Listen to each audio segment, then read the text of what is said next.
দুনিয়ার ব্যাপারে বুঝেন, আরো দেখেন, আরো ভাবেন, একজন একজন করে ভাবেন।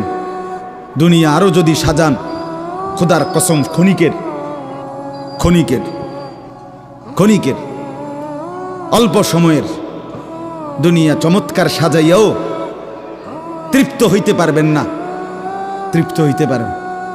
এবছর চমৎকার রং দিছেন বিল্ডিংয়ে, 2 বছরের মাথাত বিভিন্ন খান দিয়া সামরা উঠিয়া এটা আবার যেই সেই, ঠিক কিনা বলেন? তা আবার রং দাও। এই সোফা চমৎকার বানাইছিল, ওই যে বার্নিশ নাই, দেখেন এই যে সোফা, এটা এই যে দেখেন, কথা বলেন না, এই সোফা এটার মধ্যে আসেনি বার্নিশ, তো এটা আবার কি করতে হইব? তো লাভ হইল কই? দুনিয়া তো ধোকা, দুনিয়া ধোকা। এই সৌন্দর্যময় চেহারা নারী 30 বছরের ব্যবধানে উনি বুড়ি, আর কেউ ফিররা এদিকে ফিরা সেফ হালায় না। আজ যেই যুবতী, যেই বেহায়া নারী, বেপর্দা মহিলা বাজারে বাজারে ঘুরতো, যৌবন, আরে সেটা তার সম্পদ না, তারটা হইলে তো নিজের হইলে তো সে কখনোই বুড়া হইতো না। আল্লাহ তাআলা বলছে, আমি যখন যৌবন শেষ করে দিলাম, তো এখন আর কোন পুরুষ তার দিকে ফিররা থুতুও বালায় না। দুনিয়া এক অবস্থায় থাকে না, এক হালাতে থাকে না বাপ। এজন্য ছেলেদেরকেও বলি, বাপ জিন্দেগি সুন্দর করো। তোমার এই হাসি থাকবেন, তোমার এই সুস্থ সুন্দর সুঠাম দেহ থাকবেন। আন্তরিকতা নিয়ে শুনলে, নিজের ভিতরে নেক মানসিকতা যদি থাকে, গ্রহণ করার মানসিকতা, তাহলে অল্প কথাতেও ফায়দা হয়। আর গ্রহণ করার মানসিকতা না থাকলেও 50 বছর শুনলেও গুনার অভ্যাস ছুটে না। দেখেন না, 70 বছরের বুড়া মানুষ চা দোকানে টেলিভিশন দেখে,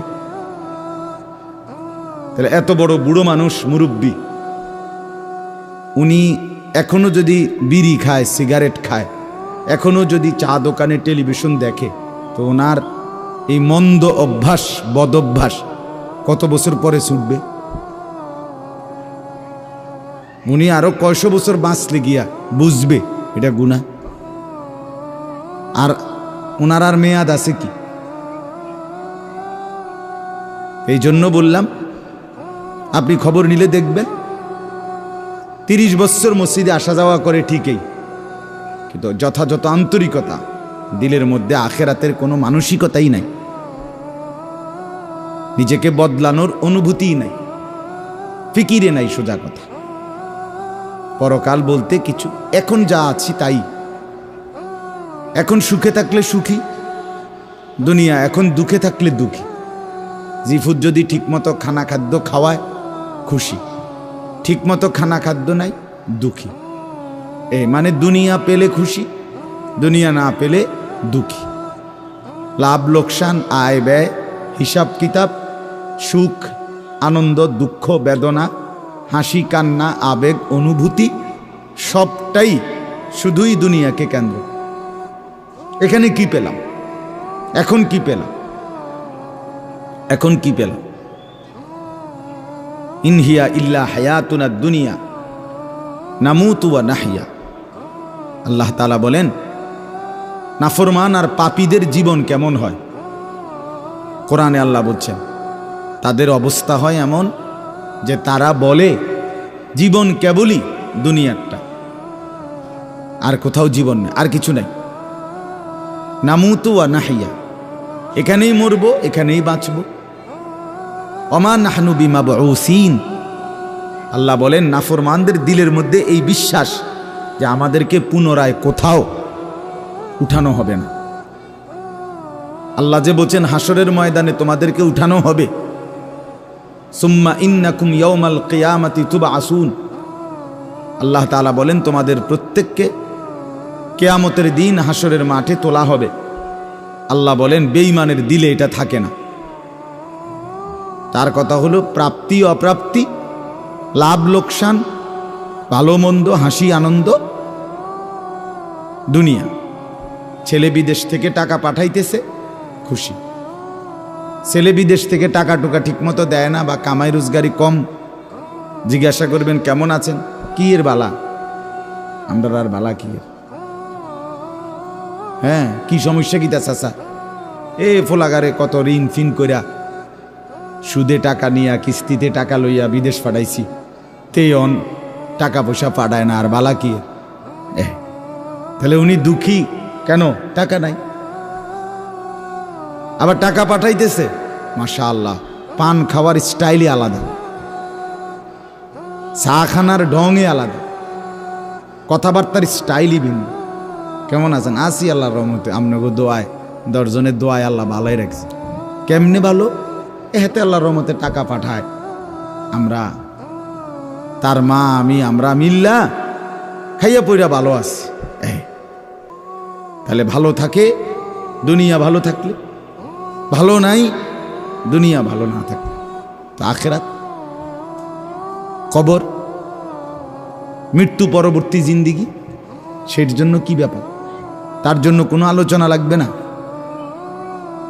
এর জন্য কোনো কথা নাই। তাইলে কারো মধ্যে এই আলোচনা নেই, স্বামী স্ত্রী পরস্পরের আলোচনা, এই ঘর সংসার বাজার, খাট ফার্নিচার পালং সোফা, হ্যাঁ আসবাবপত্র গহনা অলংকার, এই নিয়েই পেরেশান, এই নিয়ে জিন্দিগি এর মধ্যেই আবদ্ধ। তো আখিরাত তাহলে কার জন্য? পরকাল কার জন্য? আমরা মুসলমান, আমরাই যদি পরকাল না চিনি, না বুঝি, আমাদের উচ্চারণে, আমাদের অনুভূতিতে, আমাদের আচরণে, আমাদের কথাবার্তা উঠা বসার মধ্যেই যদি পরকালের কোনো নমুনা দেখা না যায়, তো হিন্দু বৌদ্ধদের মধ্যেই দেখা যাবে। কথা উত্তর দেন। কবর হাসর আখেরাতের চিহ্ন ভেসে ওঠার কথা চালচলনে মুসলমানদের মধ্যে না কাফেরদের মধ্যে? মুসলমানদের মধ্যে। কথা তো ছিলই। আল্লাহর প্রিয় বান্দারা, অসংখ্য আল্লাহর নেক বান্দাদের জীবনে আছে, রাত্রিতে ঘুমাইতেন না। জিজ্ঞেস করতে কেন ঘুমান না, বলছে জাহান্নামের ভয় ঘুমাতে দেয় না, কবরের ভয় ঘুমাইতে দেয় না। হযরত আবু বকর সিদ্দিক রাদিয়াল্লাহু তাআলা আনহুর মতো সাহাবী আফসুস করে বলতেন, হায় আমি যদি একটা গাছের পাতা হতাম, আমাকে যদি একটা চতুষ্পদ জন্তু, গরু কিংবা ছাগল, সেই পাতাটা যদি খেয়ে ফেলত, অর্থাৎ আমি যদি মানুষ না হতাম। অথচ কি পরিমাণ আমলের অধিকারী ছিল। হযরত ওমর রাদিয়াল্লাহু তাআলা আনহুর চেহারা, কপালের দুই পাশ থেকে লম্বা অঝরে কান্নার কারণে দাগ পড়ে গেছিল। হযরত ওমর রাদিয়াল্লাহু তাআলা আনহুর ইন্তেকালের মুহূর্তে হযরত আব্দুল্লাহ ইবনে আব্বাস সাহাবী, তিনি বলছিলেন, আপনাকে আল্লাহ তাআলা অনেক মর্যাদা দিয়েছেন, আপনি 10.5 বছর মুসলমানদের খলিফা ছিলেন, আপনার মাধ্যমে আল্লাহ তাআলা দিক দিগন্ত মুসলমানদের বিজয় দান করছেন। কত রাজ্য, কত এলাকা আপনার এই 10 বছরে বিজয় হয়েছে। আপনার অনেক সম্মান, অনেক মর্যাদা, অনেক গুণ, অনেক বৈশিষ্ট্য। হযরত ওমর রাদিয়াল্লাহু তাআলা আনহু, কিতাবের মধ্যে আছে, উনি চোখের পানি ফেলে বললেন আব্দুল্লাহ ইবনে আব্বাসকে, শোনো, আমি আল্লাহ তাআলার কাছে এতটুকু আশা করি শুধু, যে আল্লাহ আমার জীবনের যা নেকি আর আমার জীবনের যা গুনাহ, কমপক্ষে আমার নেকিগুলো যেন আমার গুনার মোকাবেলায় বরাবর হয়। অর্থাৎ এতটুকু নেকি যেন কমপক্ষে হয় যে গুনাহগুলোকে মোচন করে দেয়, নেকিগুলো দিয়া গুনাহগুলো যেন মিটে বরাবর হয়। এর দূরে যদি হয় তো আমি আল্লাহর কাছে সন্তুষ্ট নিজেকে মনে করি, আমার এর দূরে সারব। অর্থাৎ নিজের এই বিপুল পরিমাণ নেক আমলকে কিছুই মনে করেন, সামান্য। তা আমাদের পুঁজি কোথায়? আমাদের এই শুক্রবারের শুধু সপ্তাহে একদিনের জুমার নামাজ, এটাই আমাদেরকে জান্নাত এনে দিবে, ঠিক না? হ্যাঁ, মাঝে মধ্যে গরিব দুঃখীকে 2 টাকা 5 টাকা দিলে এতে আমাদের বেহেশত চলে আসবে, ঠিক না? তো বলেন, এজন্য বললাম আমরা প্রত্যেকে আন্তরিকতা নিয়ে ভেতরে যারা মনোযোগ দিয়ে শুনুন, দেখবেন আমার আপনার ভেতরে যদি অনুভূতি তৈরি হয়, ভাবনা তৈরি হয়, ফিকির আসে, লাভ। সবাই একসাথে হবে না, সবাই একসাথে বদলায় না, সবাই একসাথে পরিবর্তন হয় না, কারো কপালে পরিবর্তন হয়ই না, বদনসিব। কারো সময়ের ব্যবধান হয়। আমাদের প্রিয় নবী সাল্লাল্লাহু আলাইহি সাল্লামের কাছে যারা সাহাবী হয়েছেন, কালেমা পড়ছেন, তারা প্রত্যেকেই প্রথম দিনেই তো সবাই কালেমা পড়ছেন, ঠিক না? বুঝেন নাই কথা? যতজন সাহাবী হয়েছে নবীজির, সবাই একদিনেই কালেমা পড়ে ফেলছে নাকি? তাহলে সময়ের আগ পিছ আছে কি না বলেন? কেউ প্রথম দিন কালেমা পড়ছে, কেউ 21 বছর পরে কালেমা, কেউ 22 বছর পরে কালেমা পড়ছে। তো যিনি 23 বছরের মাথায় কালেমা পড়ছে তিনিও কামিয়াব, যিনি প্রথম দিন কালেমা পড়ছে তিনিও কামিয়াব, সৌভাগ্যবান। এই জন্য বুঝ আসবে, এর মধ্যে আকপিস হবে। সবাই একই দিনে জোনায়েদ বাগদাদি হবে না, সবাই একদিনে বাইজিদ বুস্তামি হবে না, সবাই একদিনে রাবেয়া বসরি হবে না, সময়ের ব্যবধান হবে, আকপিস হবে। এবং কারো কপালে হেদায়েত জুটবেই না। ইন্নাকা লা তাহদি মান আহবাবতা। আল্লাহ তাআলা আমাদের নবী সাল্লাল্লাহু আলাইহি সাল্লামকে বলছেন, আপনি খুব চাইলে, ভালোবাসলে আপনি নিজে কাউকে হেদায়েত দিতে পারবেন না, সেখানে আমি কে? কথা বলেন না। সেখানে আমাদের কোনো পাত্তা আসেনি কোনো। খুদ রসুলকে আল্লাহ বলছে, হে নবী আপনি চাইলে হবে না, আমি চাইতে হবে। ওয়ালাকিন্নাল্লাহ ইয়াহদি মান ইয়াশা, বরং আমি আল্লাহ যাকে চাই আমি তাকে হেদায়েত দান করি। তাহলে মূলত হেদায়েত দেয় কে? ফয়সালা কার হাতে? আমার বলা আপনার শোনা কোনোটাই মূল বিষয় না। মূল বিষয় হলো এটা একটা উসিলা ধরা, কিন্তু মূল ফয়সালা কার হাতে? ওয়ালাউলা ফাদলুল্লাহি আলাইকুম ওয়া রাহমাতু মাজ। এই বেটা মোবাইল না ধরতে মানা করছি, সুন্দর করে বললে হয় না। অনেকের খাসিয়ত এতটাই যে ধমক না দিলে, কথা বুঝছেন না, এটা তার একটা তবিয়ত হয়ে গেছে। না আমারে এমনি করলে আমি বুঝতাম না, আমার ধমকাই তুমি। বদ অভ্যাস মানে জিন্দিগির একটা মিনিট লজ্জা শরম কিচ্ছুর কোনো ধার ধারে না। ছেলেরা মোবাইল ছাড়া 1 মিনিট থাকতে রাজি না। এবারে মা দেখুক, নাহলে বাফে দেখুক, নাহলে হুজুর দেখুক, নাহলে একবারে আব্দুল কাদের জিলানি দেখুক, আমার এতে কোনো অসুবিধা নেই। আমার দরকার মোবাইল। মোবাইল আছে, আমি আছি, খালাস। আমার জিন্দিগির এবার ইজ্জত থাক বা না থাক, আমার চরিত্র থাকুক বা না থাকুক, আমার আল্লাহ খোদা আখেরাত পরকাল কিচ্ছু না থাকুক, আমার মোবাইল আছে, খালাস, আমার জিন্দিগি সার্থক। এই হলো জিন্দিগি, মানে জীবনটাই মোবাইল, মোবাইলটাই জীবন।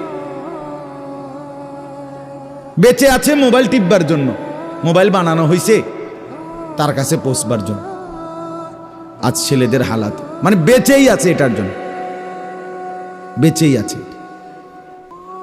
জিন্দিগিটাই এটার সাথে সম্পৃক্ত, জীবনটাই এটার সাথে। পৃথিবীতে কোনো যুগে, মনে রাখবেন এই পৃথিবীর ইতিহাস এটা, পৃথিবীতে কোনো যুগে একসাথে সম্মিলিতভাবে যুব সমাজ এত বেশি গাফেল, অকর্মণ্য, অপদার্থ কোনো যুগে হয় নাই একসাথে। এখন যেটা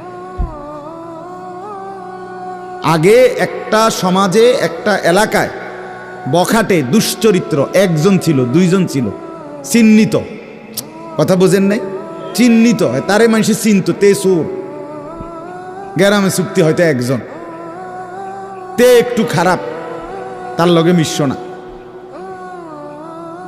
কিন্তু এখন ভদ্রঘরের ছেলে, স্বাভাবিক ঘর থেকে বের হইছে মুসলমানের ছেলে, দিনের পর দিন, রাতের পর রাত এক ওয়াক্ত নামাজ পড়ে না। এতে মা বাবারও কোনো আফসোস নাই, এলাকাবাসীরও কোনো আফসোস নাই, পাড়া মহল্লার সর্দার মাতব্বর কারো কোনো আফসোস নেই, কারো মুখে এই নিয়ে কোনো আলোচনা নাই যে কি আমগো এলাকার যে ফোলাফাইন্ডি এগুলা যে কোনো নামাজই পড়ে না, আমগোর সামনে দুষ্টামি করে, হাঁটাহাঁটি করে, আমরা কি এটা বলতে পারি না? এই অনুভূতিটুকু পর্যন্ত লোপ পাইছে। আহ, এত দুর্ভাগ্য মুসলমানের ইতিহাসে আর কখনো হয় না। বেনামাজি আগেও ছিল, কথা বোঝেন নাই, বেনামাজি আগেও ছিল, কিন্তু এতটা গাফেল আগে ছিল, মা বাপ এত অসচেতন আগে ছিল। আমার মনে আছে আমরা প্রাইমারি স্কুলে হিন্দু স্যার জমের মতো ভয় পাইতাম, হিন্দু মাস্টার, কিন্তু ভীষণ ভয় করতাম। স্যারে দেখলে মাইরা লেবে, এতটা ছিল একটা সময়। কত আজ থেকে 500 বছর আগে, ঠিক না? আমার বয়স ধরেন 500 বছর, আমি আদি যুগের মানুষ, এরমনি তো আমার বয়স 42 বছর রানিং, শুরু হয়েছে 41 শেষ হয়েছে, তাহলে 30 বছর আগের কথা। আমার পড়ালেখার প্রাইমারি ছোটবেলার জীবন 30 বছর আগের কথা না, 30 বছর আগে। তাহলে এই জন্য বললাম জিন্দিগিটা মোবাইলটার উপরে তুলে দিস, হাসি কান্না আনন্দ বেদনা, হাসলে কাশলে, পেশাব পায়খানা টয়লেট বাথরুম, হ্যাঁ, হোটেল রেস্তোরাঁ পার্ক, যেখানে যখন যাবে 24 ঘন্টার মেইন কাজ আগে একটা ছবি উঠান, এরপরে বাকি কাজ। আমি সেদিন ওই ফেরির মধ্যে উঠছি, বুঝছেন, ফেরি পার হমু আর কি, আমার গাড়ি উঠছে, আমিও উঠছি, তো দেখলাম যে মোটরসাইকেল দিয়ে এক ছেলে ফেরিতে, মোটরসাইকেলটা নিয়ে উঠছে ফেরিতে, ওইটা মাত্র এক পাশে এটারে ব্রেক করে থুইয়া মানে 1 মিনিট দেরি হয়েছে না, আগে এটার পাশে দাঁড়াইয়া একটা ছবি উঠাইছে, আগে উঠাইয়া চুল টুল ঠিক করে ছবিটা 2-3টা পোস্টে